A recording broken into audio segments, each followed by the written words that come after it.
Bokoto, bagénoriste, nyonso fidèle, Bokoto, banoko, boya to solola, boya tangwa masole koki, boya to solola dans un langage clair, dans un langage très clair, boya to solola. Fachi, grand stratège, si qu'on a comprendre si qu'on ma solo. Pourquoi? Facha salaki rétro-pédalage pour que na Luanda. Et à Simbi si ba M23 maman na touche, ba Simbi maman na touche, alibi na bango eza balayé na niveau international. Parce qu'il n'y a aucun rapport entre les sanctions européennes et les discussions directes de Luanda. Il n'y en a pas. Donc c'est un faux alibi, un raccordement frauduleux. Donc alibi wana ezal nettoyé. Si ko batutu va comprendre qui bloque le processus de la paix durable dans l'Est. Batutu va comprendre masolo nengezolega. Si ko banoko wana eza masolo Luanda fachi face à face na Kagame na Qatar. Waouh! Yoga va détracteur. Oh, c'est ça le ciel. C'est ça le paradis. Facha Lobaki. Écoutez, en relation internationale, les statu quo, ce n'est pas une bonne chose. Ça, c'est vrai. Statu quo, dans la relation internationale, les akelo comme alamuti. Ba condamnera toujours statu quo dans la relation internationale. Ba mutoko lo balelo ki ngaina eto okutanate. Mais après, azuba yoki pe ba conseil ya baninga bakutani. Donc fachi lelo yo en face ya Kagame. Toko mega moko sola muke. Yaya toko solo la. Yaya toko solo la. Ne vous en faites pas. Bolanda ba détracteur nous sommes athées ba finga kaka tout ça non. Nous ne sommes pas là-bas. Ici nous parlons le Congo. Évolution ya masolo. Lobby na ibisa kibino qui n'a comprendre quitter stratégie ya fachi. Pourquoi ce rétro-pédalage? Pourquoi fachi a kondima ko na Luanda, kotinda délégation na Luanda ba kendo solo la. Nzoka ndemba vraiment solo ezalaki na Qatar. Yaya. Ah non. Makambo yo, il faut que biso za la toi ko expliquer kabino. Hein? Facha lobby na rovana ba pantente mais atindeli. Bango délégation abi ngai na koyati. Ngai na banda koloba depuis tout ce temps que ngai fachi a face ya ba pantin na rovana tito solo na bango. Ngai na ko discuter na muto atinda bango. Donc les mêmes jours. Voilà pourquoi Fachi a salaki rétro-pédalage. C'est maintenant que j'ai compris. Aïe. No magambo pesa. Mote me suka kinganga bi ah. Fachi comment qu'on ça la rétro-pédalage? Comment qu'on zonga sous la sima? Yo muto boya ki ba discussion directe na ba pantin, ba placebo, ba marionnette. Zokande Fachi a comprendre ki alubino yemo ko mettre na bangwa sa fléchir déjà. Andimito kendiko kutana na ye le même mardi. Donc jour date mardi il y a le 18 mardi le 18 mars. Bajo ngo pambate. Donc c'est que date wana Fachi muto imposa ki yango émir du Qatar. Donc Fachi muto imposa ki date wana bino. Soki bondimi ngana boso bolingi ngana ndima. Discussion directe ya Angola.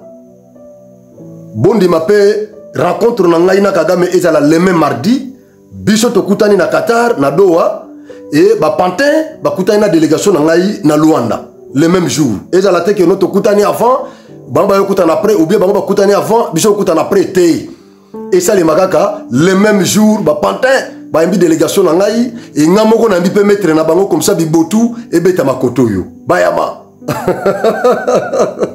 Non c'est monsieur Fatia ça a plaisir. Donc, détracter, ça, oh, te, alobaki, okuta na naete, oh, alobaki. Non, Fatia banda kolobaki, ye. Ako solo lana ba pantente. Ako solo lande na mettre na bango, oyo, aza kotinda bango. C'est ce que lui disait. Voilà, Doha. Félix Tshisekedi et Paul Kagame se rencontrent sous la médiation du Qatar, donc les nouveaux médiateurs, les champions émirs du Qatar. Donc il y a maintenant à Longhi Conseil de sécurité, à Longhi Union européenne, à Longhi Amérique. Le Qatar a accueilli ce mardi 18 2025 une rencontre trilatérale entre le président congolais Félix Tshisekedi et son homologue rwandais Paul Kagame et l'émir du Qatar, Cheikh Tamim bin Haddad bin Ahmad Al Thani. Lors de cette réunion, les chefs d'État ont salué les avancées des processus de Luanda et de Nairobi et ont réaffirmé leur engagement à un cessez-le-feu immédiat et inconditionnel. Ils ont convenu de poursuivre les discussions pour poser les bases d'une paix durable dans l'est de la RDC. Tshisekedi et Kagame ont remercié le Qatar pour son hospitalité et son rôle dans ces négociations, censées garantir un avenir stable pour la RDC et la région. Voilà, bravo, bravo, bravo, bravo. Oh, bravo Fachi. Bravo Fachi. Ah, quand même. Tu comprendre parce que mitema ya ba congolais aki likolo pona nini Tshisekedi a fléchir. Na demande ya ba pantin ba kende ko vanda ba solola. Nzokande côté mususu porte musu fongomaki. Kagame akimaki na Luanda aiko cédé na Qatar na Doha. Sikoto solola. Pona nini Paul Kagame oyo aboyaki appel ya médiateur ya Union africaine Félix Akendeki na Luanda kozela Kagame po basolola devant Jean Lorenzo jour wana pe Kagame ayakiti. Mais pourquoi lelo Kagame accueilli à répondre na invitation ya émir du Qatar? C'est quoi les problèmes, les questions qui peuvent tarauder votre esprit? Qatar a un grand partenariat ces deux pays. N'a expliqué bien pour comprendre. Ba minéré nyonso oyo Rwanda asombaka a piyaka na Congo. Parmi ba preneurs potentiels, je dis bien potentiel, il y a or nyonso oyo, d'abord il y a or. Au Kagame a piyaka na Congo, 70% Qatar nda sombaka. Azwaka 70% ba minéré wana. Toye côté na bisope. Tozana ba accord oyo biso na Qatar to signa sur notre or. C'est-à-dire biso na Qatar nous avons un accord très important sur nos minéraux. Qatar na Kigali baza pena accord très important sur le minerai. Baza ba preneur potentiel ya or nyoso ba yibaka na Congo. Kagame a comprendre que Union européenne oyo pe azalaki moko ba partenaire na ye ba preneur ya ba minerai o yazo piller na Congo. Abwakisiye Belgique, Grande-Bretagne oyo bazana ba entreprise na Kigali. Wane zangate Julius Malema opposant sud-africain mouto a révélé biso que Grande-Bretagne na Belgique bazana plus de 200 entreprises na Kigali. Lelo yo ba pese mu Congo. Batation ezali entre Kigali na Belgique. Ba pays mususu Europe ba changer Kagame face. Union européenne a sanctionné Kagame.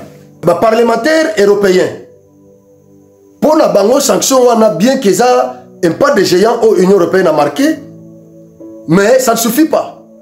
Pour la bango il faut bakende sous musika ba suspendre les raccords là sur le minerai.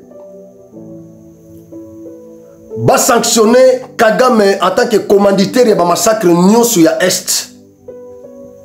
C'est-à-dire ils en demandent plus. Kagame a mon nyonso wana. Amérique a frappé déjà grand stratège naye James Kabarebe. Au regard de tout ça, Kagame lobby na binito soki na boyi lisusu na appel na rejeté appel demande ya Qatar c'est que nga na kufi économie na nga eza par terre soki na continuer ko s'entêter na kozala éclabousser parce que espoir ya suka etikali na Qatar bangonde bako ko soutenir quand même économie na biso et donc il faut réfléchir tokutana kuna to solo là parce que le monsieur est crédible. Émir du Qatar est crédible. Ataba français baso bangaye. Parce que n'engeza bo bazana ba pour parler en France, il faut investir plus de 100 milliards de dollars au Qatar à investir en France. Donc ba français baso bangaye. Vous pouvez imaginer que baza ba membre permanent du Conseil de sécurité des Nations Unies. Mais ba monsieur Soyo ba lobby ba exhorter Kagame tout bakutana na Tshisekedi esimbité ba soutenir le processus ya Luanda Jean Lorenzo asangisa bango esimbité na ba demande na bango nyonso esimbité mais Kagame ko fléchir na demande ya Qatar c'est que ces gens sont puissants bato yonde espoir ya suka ya Kagame moyen à résister bango ezate donc entre Tshisekedi na Kagame Moutoisa na état ya faiblesse pour le moment, c'est Kagame. Non obstant tout ce que vous pouvez dire. Parce que bien bozotala oza na terrain, bozotala ndenge bazu Goma, bazu Bukavu, ndo bozotala. Mais moi je vous dis que entre les deux, Moutoisa na minito na état faiblesse et ça Kagame. Pourquoi? Parce que yé agressé azu Bukavu azu Goma. Oui, bato batalié. Et les lois suko yo monde mobimbezo condamné. C'est-à-dire il est devenu un contre tous. Et fragilisé. Et ça a affecté même l'économie de son pays. Ce qu'on a ce qui a continué à s'entêter, c'est-à-dire qu'on prouver, ce qu'on y voit qu'il n'a qu'à s'affronter. Na Belgique, renvoyer ambassadeur, il y a Belgique, diplomate, na bango nyoso, balongoli bango. Belgique peut riposter, chargé de mission na bango kuna, bango peut rappeler, babino yaka papa, il faut zonge pas na bino. Il faut zonge pas na bino. Donc, les relations diplomatiques, pour le moment, elles sont coupées. Mais Kagame a commis un niveau wana, il y a qu'on s'entêter devant le siège même de l'Union européenne. Na minute oyo espoir na yasuka eza Qatar. Voilà pourquoi Kagame a fléchir baonyo so bazaki mitema likolo bazo mituna ba question pona nini Tshisekedi asali rétropédalage. Pourquoi ndimi kozonga na Luanda lisusu kokendo kuta na ba pantin? Non, yoka stratégie atindeli ba pantin wana délégation yemo kwa kekutana na mettre ba pantin kotoyo abete bibotu basololi et ce qu'on a communiqué final bango nyonso bazalaki nesengo et ba promettre ko continuer na ba discussion wana en vue de pacifier l'est de notre pays. Donc c'est le fait immédiat et inconditionnel. Donc dans les heures qui suivent, Masolo et Gotelema. En tout cas, merci na banoko nyonso o babanda toujours ko soutenir Félix Antoine Tshisekedi Tshilombo. Toujours ko soutenir Félix Antoine Tshisekedi. Merci beaucoup, mais beau liker, bandeko, beau liker, beau partager, il faut vidéo pédaille tambola, beau partager, beau propulser, mosalo tozo sala. En tout cas, merci beaucoup naba onyon so bako aimer, bako partager, bako commenter, abonner à Sikanyoso. Bienvenue na Genor TV, la chaîne des patriotes. Merci beaucoup.